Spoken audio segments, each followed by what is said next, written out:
Yeah, and it's you see it in every aspect of life. And so we're all in higher ed, but outside of higher ed, as we shift over to politics, it starts at the top. Like we see it in the White House that there is a lack of diversity. There's a lack of diversity in the Senate, a lack of diversity in the House of Representatives, and the way they think about us is through entertainment. So we have these. Nobody brought Cornel West to the White House to have a conversation with him about Black America. Nobody brought Angela Davis in. Nobody brought Michael Eric Dyson. Nobody brought Tavis Smiley, cousin Jeff Johnson, anybody of those people of caliber who we would have said, you know what, those are people who can somewhat talk, even if you agree with them or you don't agree with them. That's a conversation that we could have respected. Who you did bring to the White House was Lil Wayne. Who you did bring to the White House was Steve Harvey, and these are entertainers who do not speak for Black people. And so you see at the top, like, these are just antics. These are for us to see. This is, you paid somebody to come in, and now Kanye West is the show person that you thought we were all going to rally behind.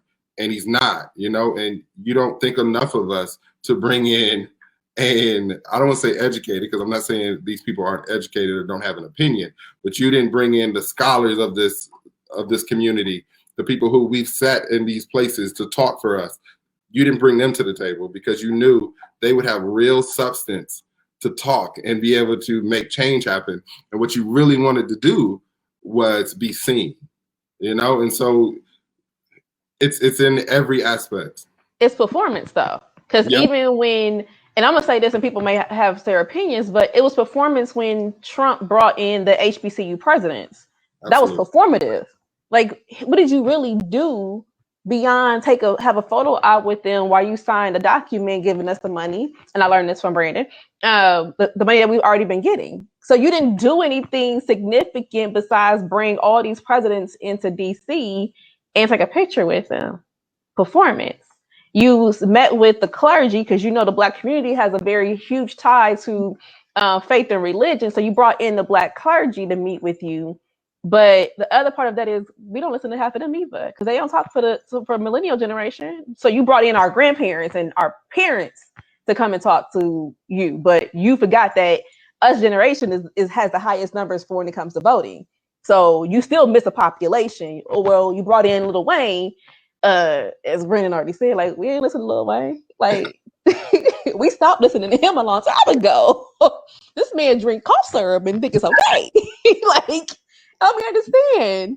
And then you brought in Kanye West, and I'm a pray for brother, but he's schizophrenic and bipolar. So how does he speak for, like, you have the wrong people speaking for the population. And the other part of that too, I would have paid to see him talk to Angela Davis and Cornel West and Michael Eric Dyson. I would have paid him to speak to Marc Lamont Hill. Like, let's have a conversation. But it's the performance of it to say, this is what I did. Yeah, but you met with the wrong people to get the Black community to even rally behind you, to even believe anything of any sort of what you were trying to sell. We weren't buying it. So I guess a part of me, my question is, like, okay, so let's say, hypothetically speaking, all of those people, even in this current administration, let's say this current administration brought in the individuals that you all mentioned to have this like, let's bring everybody in, let's talk, what needs to happen. I guess it's like the moving beyond the talk to actually action. It goes back to what we had talked about, I think it was back in November or December. It's like, what do we expect? It's like, what is our desire at this present? I understand, like, the larger desire, like, we want to, stop the killing and all of the things that are horrible that are happening to our people and, other, people of color, and just like some just horrific things. But it's like, it goes back to who has the agenda of what we want to have happen. Who is going to be the articulator of the agenda? Because I'm like, there continues to be things, but it goes back, the thing is not the thing. Because I mean, a lot of this stuff is interconnected. So you change one thing, oh, that's great, but that doesn't fix the whole. Like, so once again, even if Biden and Harris brought in all of these people, what would be the expectation of that conversation? Like, what would be the hope? Is it just them to be educated? Like, get all this wisdom of what you need to do to heal and everything, but then what's the expectation afterward?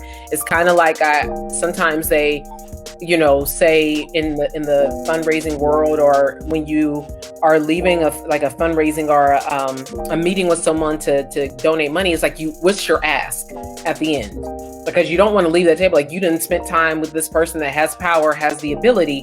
What are you asking them to do? Or did I just come to educate you? So I think a part of it at this moment, and I'm not saying there's not an agenda, I don't know who's leading the agenda at this point. I'm not sure. I don't know. Maybe I should know. I just don't know. I'm like,